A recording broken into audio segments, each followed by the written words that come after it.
selama 2 minggu, jadi khusus untuk kelas 11 itu kakak bakalan jelasin tentang materi laju reaksi.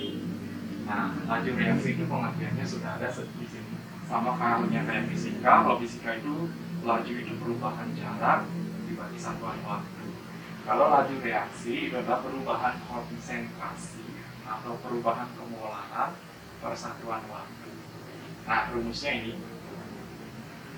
Laju itu dilambangkan dengan V, nanti satuannya molar per sekon. Konsentrasi itu M, itu satuannya adalah molar. T-nya ini adalah waktu, itu satuannya adalah sekon. Nah, bagaimana caranya menggambarkan sebuah laju reaksi? Misalnya ada persamaan 2A tambah B menghasilkan C. Nah, bagaimana caranya menggambarkan persamaan reaksi ini dalam konsep laju reaksi? Reaktan itu selalu berkurang, sedangkan produk itu selalu bertambah. Jadi bisa diartikan bahwa laju reaksi itu adalah pengurangan konsentrasi reaktan per satuan waktu atau penambahan konsentrasi produk per satuan waktu. Jadi konsepnya selalu reaktan itu berkurang konsentrasinya, sedangkan produk itu bertambah konsentrasinya. Nah, bagaimana caranya mencari laju reaksi jika salah satu laju reaksi diketahui? Misalnya kita mencari lajunya si A, yang diketahui adalah lajunya si B.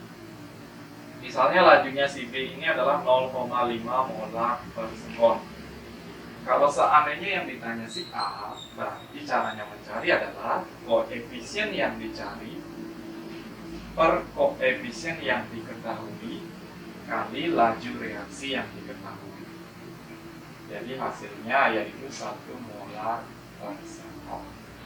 Nah, inilah penjelasan sederhana dari konsep laju reaksi. Jadi kesimpulannya itu, reaktan selalu berkurang, produk selalu bertambah dibagi satuan waktu. Oke, materi yang kedua yaitu tentang faktor-faktor yang mempengaruhi laju reaksi. Tadi pengertian laju reaksi sudah saya jelasin. Yang sekarang, yang kedua itu adalah faktor-faktor yang mempengaruhi laju reaksi. Ada 4 faktor yang mempengaruhi laju reaksi, yaitu ada konsentrasi, ada suhu, ada luas permukaan bidang sentuh, sama katalis. Nah, yang pertama konsentrasi. Makin besar konsentrasinya, itu laju reaksinya akan semakin besar. Kenapa? Itu karena konsentrasi itu memperbanyak jumlah partikel. Jadi semakin banyak jumlah partikel dalam suatu reaksi, maka kemungkinan besar terjadinya tumpukan antar partikel bereaksi itu makin besar. Kemudian ada suhu.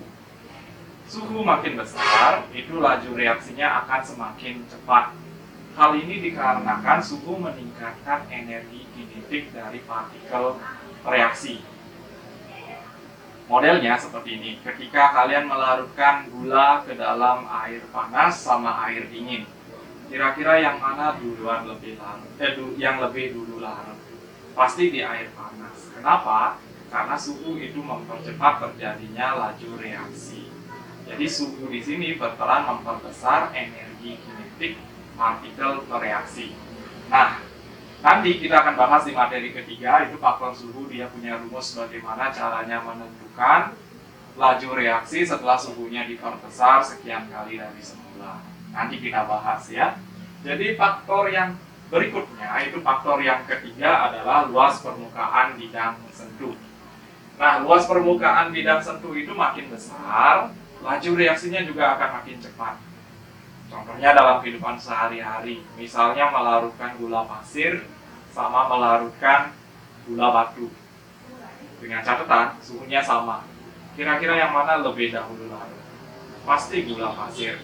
Karena gula pasir itu memiliki luas permukaan bidang sentuh yang lebih besar, sehingga memungkinkan terjadinya tumpukan antar partikel itu makin besar. Kemudian yang keempat yaitu katalis. Katalis ini adalah zat yang mempercepat laju reaksi tanpa ikut bereaksi. Caranya katalis ini bekerja mempercepat laju reaksi adalah dengan cara menurunkan energi aktivasi. Energi aktivasi ini adalah energi awal yang digunakan suatu zat bereaksi. Jadi ketika energi awalnya terlalu tinggi, maka laju reaksinya akan lambat.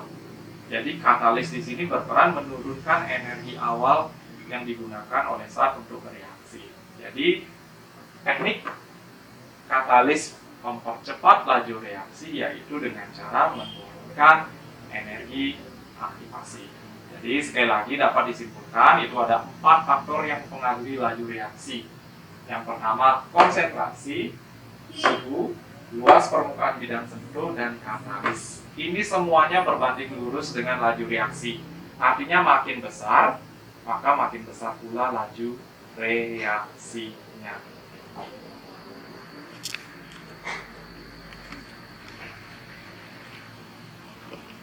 Oke, jadi ini adalah salah satu faktor dari laju reaksi yaitu suhu. Nah, rumusnya itu ada 2, tergantung nanti apa yang ditanyakan. Kalau yang ditanyakan itu tentang laju, maka kalian pakai rumus yang di atas. Kalau yang ditanya tentang waktu reaksi, itu kalian pakai rumus yang di bawah. Nah, T2 ini suhu kedua, T1 suhu pertama. Delta T dan delta P ntar kita bahas lewat latihan soal. Soalnya kalau T2 kurang T1 bisa diartikan delta T juga, tapi tidak untuk rumus ini. Jadi sekali lagi, 2 rumus ini dipakai tergantung apa yang ditanyakan dan apa yang diketahui di soal. Oke, kita mulai dari soal ini. Nah, di sini ada soal pada suatu reaksi berlangsung 3 kali lebih cepat ketika suhunya naik 20 derajat Celcius. Jika pada suhu 30 derajat Celcius reaksi itu berlangsung 3 menit, nah bagaimana pada saat suhu 70 derajat Celcius? Kita isi dulu diketahuinya apa saja. Nah, nih, setiap suhunya naik 20, lajunya naik 3. Berarti ini adalah delta P-nya, yaitu 3. Kemudian delta T-nya itu 20 derajat Celcius. Suhu mula-mula itu T1-nya adalah 30 derajat Celcius, T2-nya yaitu 70 derajat Celcius. Waktu mula-mulanya yaitu 3 menit, yaitu T0-nya 3 menit. Tinggal memasukkan ke dalam rumus saja. Tt sama dengan 1 per delta P. Delta P-nya yaitu 3. T2 kurang T1 yaitu 70 kurang 30. Dibagi delta T-nya yaitu 20. Kali T0. Nah, T0-nya ini bisa kalian ubah ke sekon. Misalnya kita langsung kaliin 60 aja. Jadinya 180 sekon. Boleh didiemin, boleh diubah ke sekon, tergantung nanti pilihan soal di objektifnya. 1 per 3, 70 kurang 30 itu 40. 40 bagi 20 itu 2 kali 180 sekon. 1 per 9 kali 180. Hasilnya adalah 20. Nah, itulah cara menghitung faktor suhu yang berkaitan dengan laju reaksi atau waktu reaksi. Jadi perhatikan soalnya, apa yang mesti dicari itu sekali lagi penggunaan rumus tergantung apa yang diketahui dan ditanyakan di soal. Untuk delta P dan delta T biasanya itu disebutkan di awal kalimat seperti ini. Ini adalah delta P-nya, ini adalah delta T-nya. Ini T1, ini T2, suhu pertama, suhu kedua, ini adalah waktu mula-mulanya atau T0-nya.